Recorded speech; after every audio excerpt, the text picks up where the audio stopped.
नमस्कार, yes news महाराष्ट्रामध्ये आपल्या सर्वांचे स्वागत। इस्लामपूर नगरीमध्ये आज इस्लामपूर नगरीमध्ये आपण आपल्या या ईश्वरपूर नगरीत आपल्या सर्व तालुक्यातल्या शेतकऱ्यांच्या वतीनं आज या ठिकाणी ईश्वरपूर तहसील कार्यालयावरती शेतकऱ्यांच्या वतीने धडक मोर्चा या ठिकाणी काढलाय। त्या मोर्चाच्या निमित्ताने या ठिकाणी या मोर्चास आलेले तालुक्यातून आलेले सर्व आमचे जीवा भावाचे शेतकरी बांधव या आंदोलनासाठी रणरागिणी बनून झाशीच्या राणीचं रूप घेऊन आलेले आमच्या तालुक्यातल्या सर्व माझ्या माय माऊली भगिनी आणि या कार्यक्रमाला आलेला सर्व शेतकरी बांधव तरुण मित्रांनो, आज आपण बघतोय की या महाराष्ट्रामध्ये म्हणण्यापेक्षा संपूर्ण देशामध्ये आदरणीय मोदीजींच्या नेतृत्वाखाली एक चांगलं केंद्राचं सरकार आणि या ठिकाणी आपल्या महाराष्ट्रामध्ये आदरणीय फडणवीस साहेबांच्या माध्यमातून एक चांगलं सरकार या ठिकाणी काम करत असताना पण या ठिकाणी हा गोवंश हत्याबंदी कायदा आला आणि या कायद्याच्या माध्यमातून काही अडचणी या ठिकाणी सर्वसामान्य शेतकऱ्यांपर्यंत कशा आल्या, कशा पोहोचल्या की जेणेकरून शेतकरी या आंदोलनामध्ये आज उडी घेत आहे। शेतकऱ्यांना या आंदोलनामध्ये आज उडी घेतलेला आहे, शेतकरी या आंदोलनामध्ये उतरलाय। त्याला कारण काय? हा कायदा आला पण आज शेतकरी रस्त्यावरती महाराष्ट्रातला नाही तर भारत देशातला काय यायला लागलाय? त्याला कारण आहे या गोवंश हत्याबंदी कायद्यामध्ये मुळात बघितलं तर हा कायदा शेतकऱ्यांपर्यंत येऊन पोहोचला कसा आणि शेतकऱ्याचा वोट कसा घ्यायला लागलाय?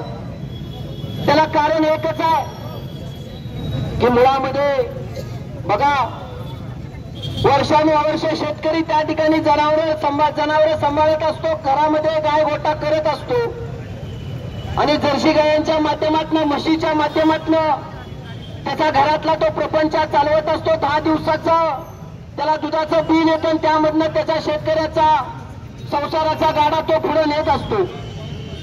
पण आज ही अवस्था शेतकऱ्यांच्या वरती का आली? त्याला कारण आहे या कायद्यामुळे असं झालं की काही बोगस गोरक्षक या भारत देशामध्ये या महाराष्ट्रामध्ये तयार झाले की ज्या बोगस गोरक्षकांनी त्यांना समजलंच नाही की खऱ्या अर्थानं आपण आपला देशी वाण जपला पाहिजे, म्हणजे देशी गाय जपली पाहिजे, देशी गायचं आपण संवर्धन केलं पाहिजे। अरे हा कायदा खऱ्या अर्थानं यासाठी झाला की आपलं खऱ्या अर्थानं देशी वाण जे आहे ते टिकलं पाहिजे आणि म्हणून देशी गोमाता आम्ही सुद्धा शेतकरी बांधव म्हणतो की देशी गाय ही आमची गोमाता आहे। देशी गायीला आम्ही कधीही व्यापाऱ्याला त्या ठिकाणी विकायला देत नाही। देशी गाय आमच्या गोट्यामध्ये आमच्या घरामध्येच तिचं संपूर्ण आयुष्य काढत असते आणि मग ही गोष्ट काय गोरक्षकांना समजली नाही, कळली नाही आणि त्यांनी काय केलं? त्यांनी जर्सी गाया सुद्धा पकडायला चालू केल्या पोलीस प्रशासनाला हाताखाली धरून। त्यांनी म्हशी सुद्धा पकडायला चालू केल्या पोलीस प्रशासनाला, ठराविक पोलीस प्रशासनाला हाताखाली धरून। आणि त्यामुळे आज असं झालं की व्यापारी गेल्या पाठीमागच्या 2-3 महिन्यापासून शेतकऱ्यांकडनं जनावरं घेण्याचं व्यापाऱ्यानं बंद केलं आणि मग शेतकऱ्याला खऱ्या अर्थानं कळालं की आपला जर एखादी जर्सी गाय भाकर झाली असेल जी फक्त आता 3 ते 4 लिटर दूध देत असेल आणि तिला जर आपण व्यापाऱ्याला विकली नाही तर माझा पुढे प्रपंच चालणार कसा? शेतकऱ्याचं गणित होतं की आपण एखादी भाकर जर्सी गाय जी कमी दूध देते ती जर आपण 25-30 हजाराला विकली आणि तिच्यामध्ये पुन्हा 25-30 हजार घातले तर तो शेतकरी नवीन जर्सी गाय विकत घेत होता। पण आज या बोगस गोरक्षकांच्या दादागिरीमुळे व्यापारी शेतकऱ्यांच्या दारात यायला तयार नाही आणि म्हणून आज शेतकऱ्यांच्या दारामध्ये तशाच घरामध्ये भाकर गाया, जर्सी गाया पडून आहेत, म्हशी पडून आहेत, रेडे पडून आहेत।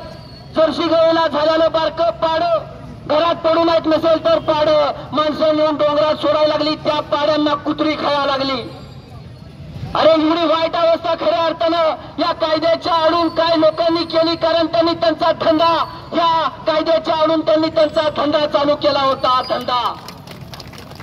आणि ही टोळी मुठ्या, ही टोळी बारकी नाही, ही टोळी छेदण्यासाठी आपल्या सगळ्या शेतकऱ्यांना एकत्र यावं लागणार आहे, संघटित व्हावं लागणार आहे. तेव्हा या टोळीचा खऱ्या अर्थानं लक्षात ठेवा आपण उन्माद त्या ठिकाणी थांबवू शकतोय. हे नाना लोळ पोचलेले गडे आहेत बघा. काय जण म्हणतात की आता सदाभाऊ त्यांची संघटना कसायाची बाजू घेते, सदाभाऊने धर्म बदलला, त्या ठिकाणी सदाभाऊ का आता मुस्लिम झाले काय? अरे बाबांनो, आमच्यासाठी मुस्लिम, हिंदू, जैन, शीख, दलित धर्म नाही, आमच्यासाठी एकच धर्म आहे. आणि आमचा धर्म कुठला असेल तर तो जातीवंत शेतकरी आणि शेतकरी आणि शेतकरी.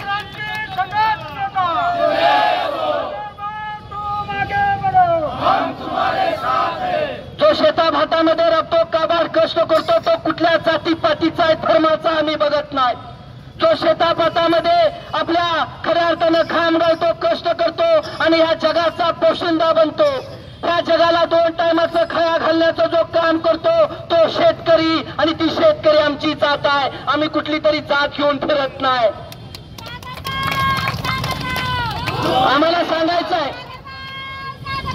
आम्हाला सांगायचं आहे की काही लोकांनी सांगितलं की आम्ही हिंदू आहे. अरे आम्ही कोण आहे? आम्ही सुद्धा वर्षानुवर्ष हिंदू आहे. आम्हाला कुणी शिकवायची गरज नाही की हिंदू धर्माची संस्कृती काय आहे. आम्हाला हिंदू धर्माची संस्कृती माहित आहे. त्या संस्कृतीचं जतन करण्याचं काम ग्रामीण भागातला शेतकरी माझी मायमाऊली करत आहे. अरे तुम्ही कधीतरी जे भामटे ठराविक गोरक्षक आहेत त्यांनी यावं, त्यांना एवढंच वाटतंय ना, म्हशी पाळवाव्या, जर्सी गाई पाळवाव्या. ही बघा नाना, ही एवढी हुशार आहे, एवढी हुशार आहे ती नितीन शेठ. त्यांना ताजा गबगबीत माल खायला पाहिजे.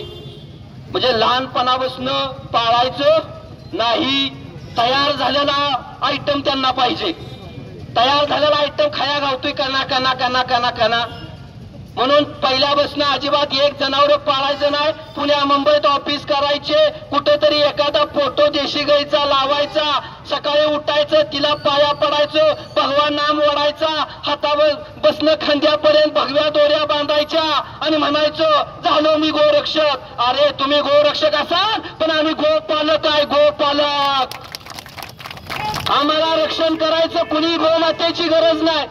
देशी गाय आमच्यासाठी गोमाता आहे. अरे आमच्या गावातला एखादा शेतकरी, आज इथं भाटवड्याचे शेतकरी आहेत, आज देशी गाय आपल्या दारात आहे. मागच्या 1 महिन्यापूर्वी त्या देशी गायचा पाय मोडला होता. शेतकऱ्यानं पदरचे 15,000 घातले आणि त्या देशी गायच्या पायाचं प्लॅस्टर करून आणलं. आम्हाला कळतं कुठलं वाण विकायचं आणि कुठलं वाण विकायचं नाही. त्या महाराष्ट्रामध्ये देशी वाण खिल्लार जात जपण्याचं काम खऱ्या अर्थानं महाराष्ट्रातला शेतकरी करतोय. अरे ह्या बैलगाड्यांच्या ज्या शर्यती होतात त्या कुणामुळं? सर्वसामान्य शेतकऱ्यामुळं आणि शेतकऱ्याच्या तरण्या बांध पोरामुळं. खिलारवान जपण्याचं काम, बैल जपण्याचं काम आमचा गावगड्यातला शेतकरी करत आहे. पण आज दुसऱ्या बाजूला ठीक आहे, मान्य करू की गाईच्या पोटात 33 कोटी देव यांना दिसतात. पण नाना आता असं झालं अमोल भाव की म्हशीच कडवी पकडायला लागली. ती त्यांना काय म्हशीच्या पोटात पण 33 कोटी दिसायला लागलं. ते परवा पुण्यामध्ये एक बोटे म्हणलं सदाभाऊला काय कळतं, रेडं सुद्धा विकायचं नाही. अरे रेडं गोळा करतो पुण्यात पाठवतो, घ्या जेवढं रेडं पाहिजे तेवढं तुम्हाला. काय करायचं रेडाचं आम्ही? आज एखादी जर्सी गाय, भेकड गाय घरात सांभाळायची तर महिन्याला 4 आणि 5 हजार खर्च आहे. आणि तुम्ही आम्हाला म्हणता आम्ही दलाला व्यापाऱ्यांची बाजू घेतोय. अरे आमचं गोरक्षकांना आव्हान आहे, जर तुम्ही उत्तम काम करत असाल, गाड्या पकडून कशाला दाखवताय हो? गाड्या व्यापाऱ्यांच्या पकडून की आम्ही सेवा केली. एवढीच हौस आहे तर बजरंग भाऊ सगळ्या गावागावात तालुक्यात फिरा, प्रत्येक कोट्यात 2-3 भाकड गाया गावतील्या, जर्शी गाया, त्या आम्हाला पैसे 25-30 हजार आणि पाहिजे तेवढ्या तुमच्या गोशाळात तुडुंब भरून टाका. हौस आहे तर गावागावात या ना, फिरा ना.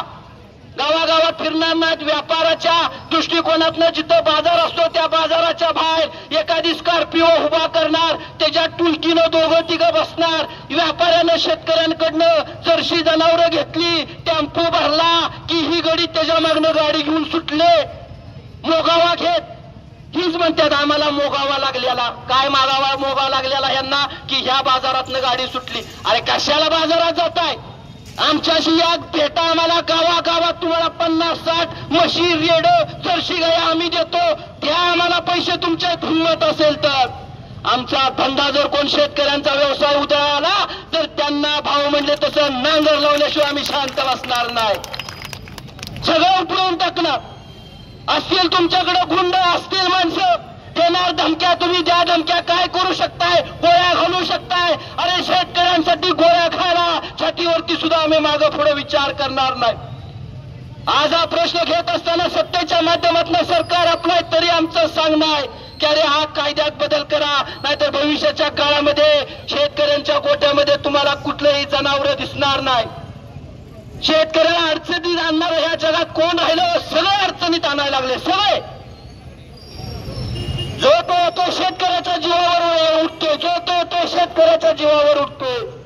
ह्या बोरगावमध्ये मागच्या आठवड्यात ह्या बोरगावमध्ये मसूदच्या वाडीचं बारकं 4 खोंड पकडली, पाडं गैला, जर्सी गैला झालेली. 2-3 गोरक्षक म्हणले त्या पैसे, नाहीतर बोलू तर पोलीस. अहो मसूदच्या वाडीतली माणसं गेली 43 आणि त्यांना म्हणली तुला लय खाज आहे ना, तुझ्या घरात ही जर्सी खोंडण हे आणि आम्ही 2-2 महिन्याला बघायला येणार, तू सांभाळतोयस का? तुझ्या तानात आहे ना, फुकट घेऊन जा आणि सांभाळून दाखव 1 वर्षभर. मग कळत वैरण काढताना, वैरणीचा पिंडा बांधताना, बांगला गेल्यावर शान कुठं कुठं घुसतंय, माती कुठं कुठं जात्या. ज्या माणसांनी आयुष्यामध्ये कधी दुधाचा धंदा केला नाही, दुधाचा व्यवसाय केला नाही, ज्या माणसांनी उभ्या आयुष्यामध्ये स्वतःच्या दारात एक जनावर पळलं नाही, ते आज स्वतःला गोरक्षक बनवून जर आपली दिशाभूल करत असेल तर शेतकरी भावांनो, पक्ष, धर्म, जात पात बाजूला ठेवा आणि शेतकरीचा डोळ्यासमोर ठेवून सगळ्यांनी एकत्रित या. आणि म्हणून आम्हाला जे काही वाईट अनुभव ह्या 2 महिन्याच्या कालावधीमध्ये आले, ठराविक भागात यांचे माणसं आहेत, ते एका माणसाला जर कुणी यांच्यावर प्रहार केला तर मोबाईलनं फोन करून धमक्या देतात. पण या धमक्यांना आम्ही भिणारे नाही. आमचं उभं आयुष्य संघर्षामध्ये गेलाय, लढण्यामध्ये गेलाय.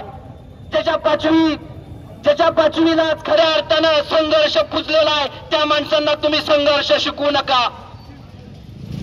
म्हणून हा लढा येणाऱ्या काळामध्ये आपल्याला तीव्र करायचा आहे. जर ह्या लढ्यामध्ये आपल्याला यश नाही आलं तर भविष्याच्या काळामध्ये भाकर जनावरं घेऊन सांगलीच्या कलेक्टरवरती 1000 जनावरं घेऊन आपल्याला जावं लागणार आहे. 1000. पण आपण मागं थांबायचं नाही. अरे शेवटी काय करणार आम्ही? आमचा पोटाचा, प्रपंचाचा तो व्यवसाय आम्ही चालवणार कसा?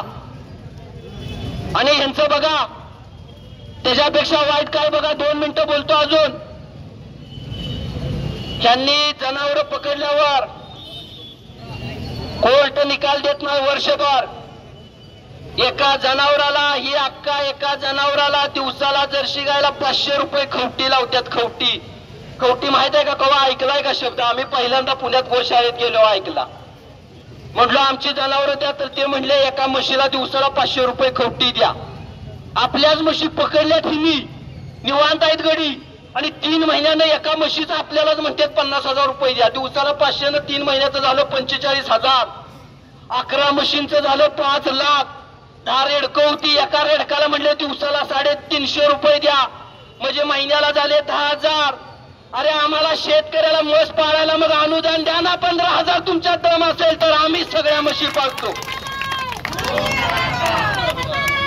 आणि या कायद्यामध्ये ज्यावेळी हा कायदा झाला त्यावेळी किरण भाऊ स्पष्ट सांगितलंय की या कायद्याच्या माध्यमातून की गोशाळेमध्ये फक्त देशी गाया गेल्या पाहिजेत. कारण सरकार हे देशी वाण सोडून इतर म्हशीसनी, जर्सी गायासनी अनुदान अजिबात देत नाही. मग तुम्ही पकडता कशासाठी, नेता कशासाठी? शेतकऱ्याचा माल तुम्हाला ऐता कशासाठी पाहिजे? अरे काबाड कष्ट करा, शेता भातात या, गावाकडे या, राबा, गोटे करा, 50-50 काय 100-100, 500-500 जर्सी गाया करा, पण शेतकऱ्यांच्या जीवावरती उठू नका, असं तुम्हाला आव्हान आम्हाला करायचं आहे. 2018ला आपण मोठी ऊस परिषद त्या ठिकाणी कोडोलीला घेतली. त्या माध्यमातून कोडोलीला आपण साखरेची आधारभूत किंमत मागितलेली. त्यावेळी आपल्या सरकारनं, आदरणीय मोदीजींनी 33 रुपये किलो साखरेची आधारभूत किंमत ठरवली आणि मागच्या 2-3 वर्षामध्ये 5 वर्षामध्ये संघटना थोडी थंडावलेली बघून पुन्हा साखर सम्राट जरा थैया थैया नाचायला लागलेत म्हणून आपल्याला संघटन करायचं आहे. आमचं म्हणणं आहे साखरेची आधारभूत किंमत 40 रुपये करा, म्हणजे ऊसाच्या टनाला भाव 4000 रुपयाच्या घरात गेल्याशिवाय त्या ठिकाणी राहणार नाही. पण ह्यासाठी आपल्याला भावानं लढावं लागेल, आंदोलन करावं लागेल. आमचं म्हणणं आहे एखादी गाय जर सांभाळायची असेल तर तिचा महिन्याचा दुधाची गाय जर्शी सांभाळायची असेल तिचा महिन्याचा खर्च 8 ते 9 हजार रुपये आहे आणि देणाऱ्या तुम्ही 3-5 फॅट आणि 8-5 SNF ला जो 32 रुपये 33 दर देताय तो आम्हाला परवडत नाही. म्हणून आमची मागणी आहे की जर्शी गायला दुधाला लिटरला 40 रुपये त्या ठिकाणी भाव खऱ्या अर्थानं दिला पाहिजे. यासाठी येणाऱ्या काळामध्ये आपल्याला लढावं लागणार आहे. पाठीमागं आपण पुण्याला मोठं आंदोलन केलं, दुग्ध आयुक्तालयावरती आपण मोर्चा काढला म्हणून आपल्याला 5 रुपये प्रति लिटर अनुदान मिळालं. जेव्हा जेव्हा लढतो तेव्हा तेव्हा पदरात काहीतरी पडत असतं आणि म्हणून तो सुद्धा लढा येणाऱ्या काळामध्ये आपल्याला पुढे शेतकऱ्यांच्यासाठी न्यावा लागणार आहे. कांद्याचा दर पडला आज महाराष्ट्रामध्ये, उत्तर महाराष्ट्रामध्ये कांद्याचा शेतकरी आत्महत्या करतोय. त्या शेतकऱ्यांचं म्हणणं आहे की प्रति किलो कांद्याला 30 रुपये दर द्या. कांद्याच्या चाळी ज्या उभा राहतात त्या कांद्याच्या चाळीला अनुदान द्या की जेणेकरून शेतकरी त्या ठिकाणी त्याचा कांदा स्टोअर करू शकेल. ज्या विविध मागण्यांसाठी आम्ही आज हा धडक मोर्चा काढलाय, आमची पुढे मागणी आहे की शेतकऱ्यांचं संपूर्ण कर्ज माफ करा. आपल्या सरकारनं विधानसभेची घोषणा केली ती निश्चितपणे आदरणीय फडणवीस साहेब पूर्ण करतील अशी आम्हाला आशा आहे आणि येणाऱ्या काळामध्ये शेतकऱ्यांची कर्जमाफी होणार आहे.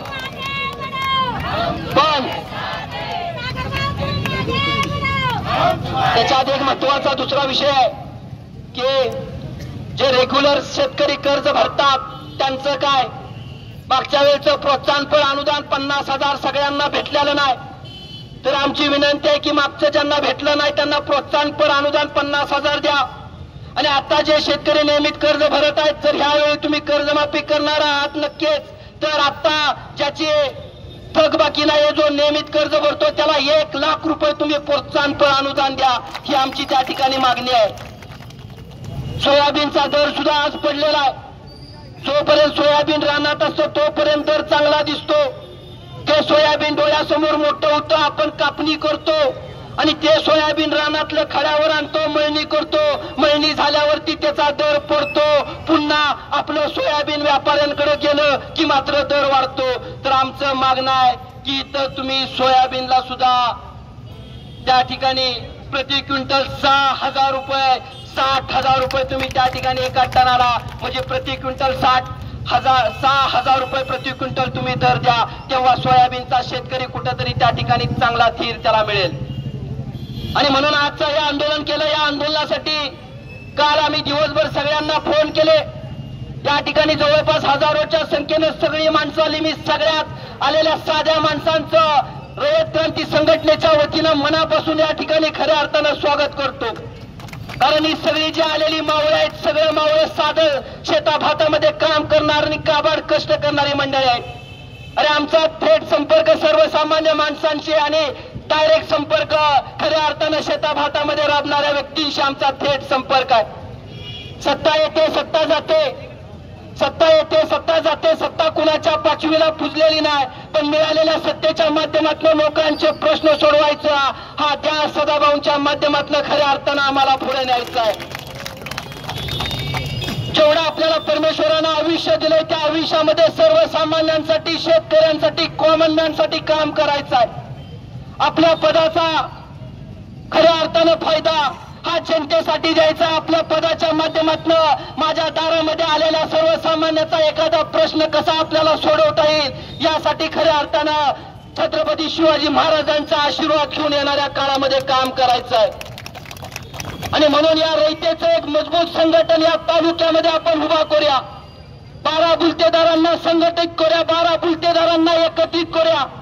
ज्या छत्रपती शिवाजी महाराजांनी 12 बुलतेदारांना एकत्रित केलं, संघटित केलं आणि स्वराज्याची स्थापना केली, तीच रयत क्रांती संघटनेची स्थापना ज्या पद्धतीने झाले ती मूर्तमेढ आपल्याला पुढं 12 बुलतेदारांना एकत्रित घेऊन खऱ्या अर्थानं करायची आहे. अरे आज कोण दलित असेल, कोण रामोशी असेल, कोण वंजारी असेल, कोण नाभिक असेल, कोण माळे असेल, कोण ओबीसी असेल, कोण साळे असेल, कोण लोहार असेल, मराठा समाजामध्ये कोण खऱ्या अर्थानं विस्थापित मराठा असेल, त्या सगळ्या माणसांना बरोबर घेऊन जाण्याची ताकद आणि धमक खऱ्या अर्थानं सदाभाऊ खोत या नावाच्या व्यक्तीमध्ये आहे. आणि म्हणून तुम्ही या ठिकाणी सगळेजण आलात, उपस्थित राहिलात, त्याबद्दल मी आभार मानतो. आणि शेवटी एकच मुद्दा सांगतो की हा गो हत्याबंदी कायद्यात नक्कीच सुधारणा झाली पाहिजे ना. येणाऱ्या काळात लाखोंच्या संख्येने शेतकरी रस्त्यावर उतरल्याशिवाय राहणार नाही. कारण आम्हाला कोण जरी काय म्हणत असलं तर लक्षात ठेवा, भले व्यापारी असू दे किंवा भले गोरक्षक असू दे, ही दोघं सुद्धा जनावरं पाळत नाहीत, ही दोघं सुद्धा लहान जनावरं मोठं करत नाहीत. व्यापारी त्याचा व्यवसाय करतोय, गोरक्षक त्याचा व्यवसाय करतोय, पण त्याच्यात मरण आमच्या शेतकऱ्यांचं होतंय आणि ते मरण आम्हाला थांबवायचं आहे. म्हणून आम्ही रस्त्यावरती आलोय. कारण हा आमचा धंदा आहे, वर्षानुवर्ष चाललेला हा आमचा धंदा. आणि आमच्या आर्थिक व्यवस्थेमध्ये कोण जर मध्ये येणार असेल तर त्याला पायाखाली तुडवायला सुद्धा शेतकरी मागं पुढे बघणार नाही, असं मी या ठिकाणी आव्हान करतो. आणि तुम्ही सगळे आलात त्याबद्दल पुन्हा एकदा तुमचं मनापासून या ठिकाणी स्वागत करून मीडियाचं सुद्धा मी या ठिकाणी स्वागत करतो. आणि आपली जी देशी गाय आहे तिचं महिलांच्या माध्यमातून तिला हळद आणि कुंकू लावल्यानं आपण हा कार्यक्रमाची समाप्ती घेऊया. हाक तुमची साथ आमची. यस न्यूज महाराष्ट्र चॅनलला लाईक करा व सबस्क्राईब करायला विसरू नका.